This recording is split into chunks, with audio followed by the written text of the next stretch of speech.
اعوذ باللہ من الشیطان الرجیم بسم اللہ الرحمن الرحیم۔ السلام علیکم۔ بعد السلام تمام بہن بھائیوں سے گزارش ہے کہ میرے چینل کو سبسکرائب کر لیں اور ساتھ لگے بیل آئیکن کو دبا دیں تاکہ میری تمام نئی آنے والی ویڈیوز کا نوٹیفیکیشن آپ تک پہنچتا رہے۔ ٹائم ضائع کیے بغیر چلتی ہیں ویڈیو کی طرف۔ خانہ کعبہ مسلمانوں کی مقدس ترین جگہ ہے جس کی طرف منہ کر کے نماز پڑھی جاتی ہے۔ آج ہم اس کی تعمیر کے متعلق بات کریں گے کہ کن کن مراحل سے گزر کر یہ ہم تک پہنچا ہے۔ تو شروع کرتے ہیں۔ حضرت آدم علیہ السلام جب جنت سے زمین پر آئے تو بارگاہ الہی میں عرض کیا کہ اے میرے اللہ، میں یہاں پر نہ تو ملائکہ کو دیکھتا ہوں اور نہ ہی یہاں پر کوئی عبادت گاہ دیکھتا ہوں، جیسا کہ آسمان پر بیت المعمور دیکھتا تھا جس کے ارد گرد طواف کیا جاتا تھا۔ تو اللہ نے فرمایا، اے آدم، تم زمین پر کعبہ کی تعمیر کرو اور اس کی طرف رخ کر کے نماز ادا کیا کرو اور اسی کا طواف بھی کر لیا کرو۔ حضرت جبرائیل علیہ السلام کعبے کی تعمیر میں تیری رہنمائی کریں گے۔ حضرت جبرائیل علیہ السلام حضرت آدم علیہ السلام کے پاس آئے اور ان کو اس جگہ پر لے گئے جہاں پر اللہ نے کعبے کی تعمیر کا حکم دیا تھا۔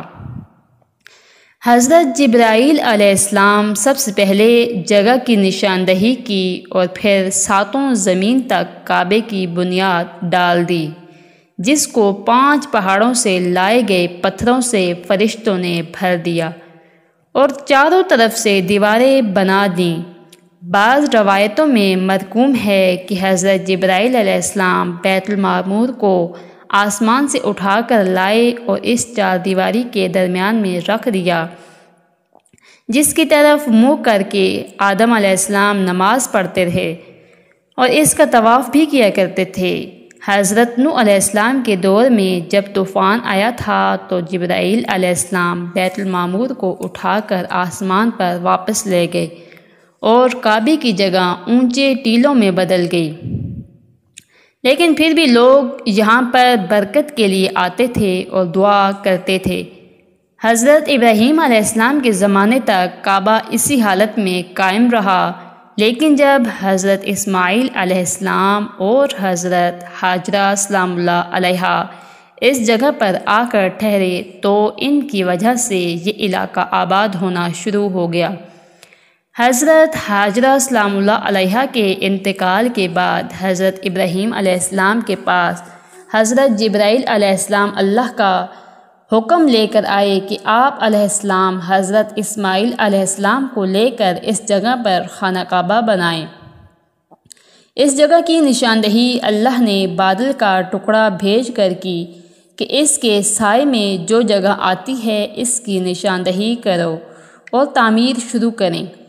تو حضرت ابراہیم علیہ السلام نے حضرت اسماعیل علیہ السلام کی مدد سے زمین کھودی تو حضرت آدم علیہ السلام کی بنائی ہوئی بنیادیں ظاہر ہوئیں اور پھر اسی مقام پر حضرت ابراہیم علیہ السلام نے خانہ کعبہ کی تعمیر شروع کر دی۔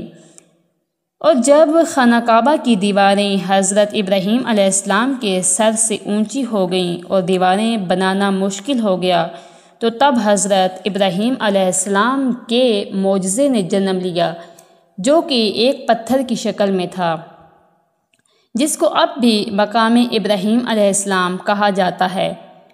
یہ ایک مقدس پتھر ہے جو خانہ کعبہ سے تھوڑی دور جگہ پر نصب ہے، اور اسی پتھر پر چڑھ کر حضرت ابراہیم علیہ السلام نے خانہ کعبہ کی دیواریں بنائی تھیں۔ جب دیواریں ان کے سر سے اونچی ہو گئی تھیں، اور اس پتھر کی خاصیت یہ تھی کہ یہ پتھر ہوا میں خود بخود اوپر اٹھ جاتا تھا اور تعمیر کے لحاظ سے حرکت کرتا رہتا تھا، یعنی جہاں کام کرنا ہوتا تھا یہ پتھر ابراہیم علیہ السلام کو ادھر لے جاتا تھا، اور حضرت ابراہیم علیہ السلام نے بڑے آرام کے ساتھ کعبے کی تعمیر جاری رکھی، اور یہ پتھر موم کی طرح ملائم تھا اور اس پر حضرت ابراہیم علیہ السلام کے قدموں کے نشان بن گئے تھے، جس کی وجہ سے اس پتھر کی شان بڑھ گئی کہ اللہ پاک نے قرآن مجید کی سورہ آل عمران کی آیت نمبر 96 اور 97 میں فرمایا ہے کہ خانہ کعبہ میں اللہ کی بے شمار نشانیاں موجود ہیں، یعنی کہ خانہ کعبہ میں بہت ہی روشن اور کھلی ہوئی نشانیوں میں سے ایک بڑی نشانی مقام ابراہیم علیہ السلام ہے، اور دوسری جگہ اللہ پاک سورہ بقرہ میں فرماتا ہے کہ اس پتھر کی عظمت کا اعلان کرتے ہوئے ابراہیم علیہ السلام کے کھڑے ہونے کی جگہ کو نماز کا مقام بناؤ۔ 4000 سال طویل عرصے سے اس بابرکت پتھر پر حضرت ابراہیم علیہ السلام کے مبارک قدموں کے نشان موجود ہیں، جو بلا شبہ ابراہیم علیہ السلام کا ایک بہت بڑا معجزہ ہے۔ یقیناً یہ پتھر اللہ کی نشانیوں میں سے ایک کھلی ہوئی نشانی ہے۔ پہلے خانہ کعبہ میں 2 دروازے تھے، ایک دروازہ لوگوں کے داخل ہونے کے لیے تھا اور ایک باہر نکلنے کے لیے تھا۔ حضرت ابراہیم علیہ السلام نے اسماعیل علیہ السلام کی مدد سے 5 پہاڑوں سے لائے گئے پتھروں سے خانہ کعبہ تیار کیا تھا۔ حضرت جبرائیل علیہ السلام کوہ ہرا، کوہ لبنان، کوہ کبیس، کوہ مروا، کوہ صفا سے پتھر لاتے تھے جن سے خانہ کعبہ کی تعمیر ہوئی تھی۔